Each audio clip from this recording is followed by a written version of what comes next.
Hello, against my wizarding assistant's advisement over here.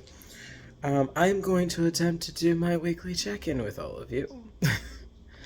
um, I did a lot yesterday. I know I mentioned on Substack that I cleared like 3 cupboards, but they're like double door cupboards. And one was like mugs and cups and like breakable glasses and our shot glasses and stuff. And then one was our like special occasion plates and bowls and things like that.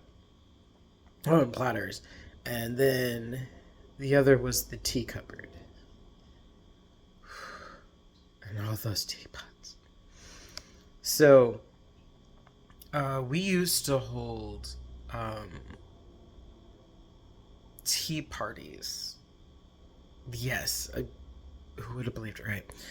Mrs. Winchester and I, in our second apartment, hosted, we called it a cosplay tea party. We were inspired by the Alice in Wonderland tea party, where it's kind of a mod podge of teas, and you can like wear whatever you want, I guess, come as you are. Um, but we thought it could be fun because a lot of our friends were cosplayers and photographers, and just all around kind of fun stuff. And it was in between cons. We were like, okay, let's try and have a reason to hang out that's not a convention. And we set up these different stations of teapots with teacups and trying to show that there's different kinds of teas. We had black tea and green tea, but we had like unique types of green tea. I believe we had the dragon pearls, which is more like it's so the leaves they use are like wound up into these little balls. And the cool part about dragon pearl tea is that you're able to steep it more than once. Um, so I think you can get like 3 to 5 steeps, maybe more. But we that was a big hit. Not to mention the way it unfurls, it kind of looks like seaweed. Once it's like rehydrated, and then you can steep it several times over. But yeah, that was a hit. And then we had like herbal teas, and they were like floral tasting, or we had some that were spice teas, and just all sorts of fun stuff. And then of course for my guys that were coming, and they were like, I don't drink tea. I was like, well, guess what? I got a coffee ninja. So what's your poison? You like it black? You like it with creamer? You like it? So we had a pretty well-rounded thing. Oh, and we did have iced teas as well. And some of them were my little experiments where I would take tea, like iced tea, and blend it with juice. Um, yeah, I had a few concoctions that I came up with in my coffee ninja. So yeah, lots of teapots that I had to pack up. But we're gonna try and display them a little better this time around because they were kind of cooped up in a cupboard, and I don't think a lot of people got to see them much. So Mrs. Winchester wants to try displaying them in the new cabinets that we got. They're corner cabinets that the previous owner left. So we're really excited to see how that panned out. Now, that being said, I packed up Mrs. Winchester's truck with all the kitchen stuff that I packed, which was quite a bit, and then sent her home with them. And then I packed, um, really, I pulled out rather some of the decorations that we have because it wasn't until like our apartment before this apartment that we're leaving now that she started uh, buying decorations for the house because she was like, we have a big enough space now. I feel like I can start decorating.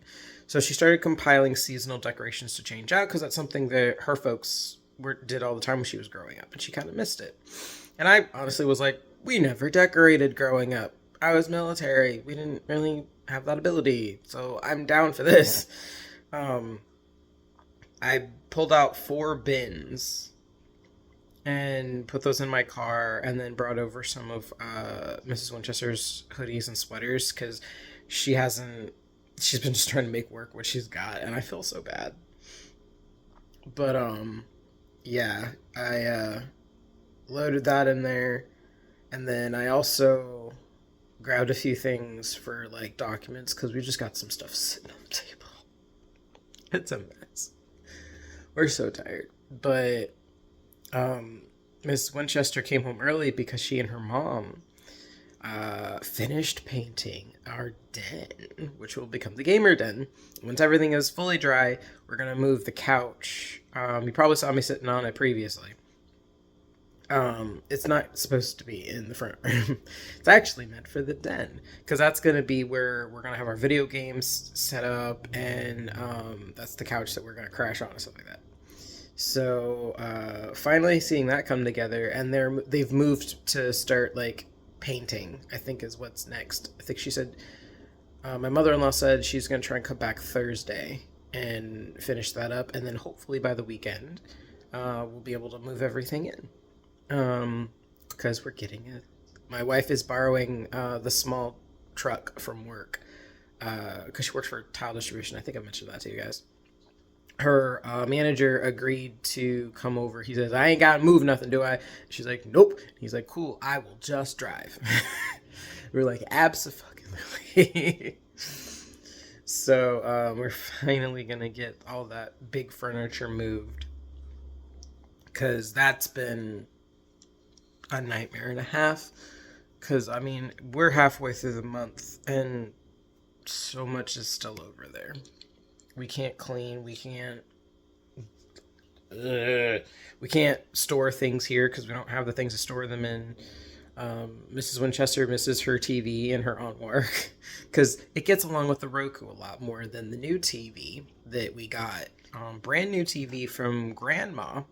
Her grandmother had got it for her great grandchildren, but they're more interested in their tablets than a TV. So she never opened the box, and she's like, "Hey, you want it?" And Chelsea's like, "Yes." So yeah, that's how we got a new TV too. So this move has been a lot of blessings mixed with setbacks, and literally it's been a test of my patience that reminds me when you make plans, you know, they say there's a saying, we plan and God laughs, and I go, yeah, I'm feeling that right now. And all we can do is adapt and try. So I've come to a bit though in right author life. I'm trying to decide what price points to put for my subscriber tiers that I'm going to make available on Substack, because I'm bringing the podcast over, but I also am going to offer comic updates for pages and things like that from the artists I'm working with, and I'm kind of not sure what to price point that at. I know I tried doing basically $4.99 over on Spotify for the Arthur Writer podcast, but one, I don't think Spotify was the spot for it. It was not performing well. Hopefully Substack will do better. But I'm not really sure what to offer it for, because obviously I'm still gonna offer written stuff for free. Why the frick not, right? But for the reading stuff, I am trying to figure out how I want to price point that, because I don't know, it just doesn't. We got to make a living, but we also don't. I don't believe you should out price point your audience, and times are hard enough as it is. So I'm struggling trying to come up with a number. If anybody wants to offer me advice on that, I greatly appreciate it, because it's not really my wheelhouse, and Mrs. Winchester usually is doing that. So I could use some guidance, and she's fried. But I see my marker has come, so I'll send you off with my blessing. Be kind to yourself and others as we transfer the path of life all in the same direction, just in different vehicles and different speeds. Until next time, though, Happy reading and listening adventures.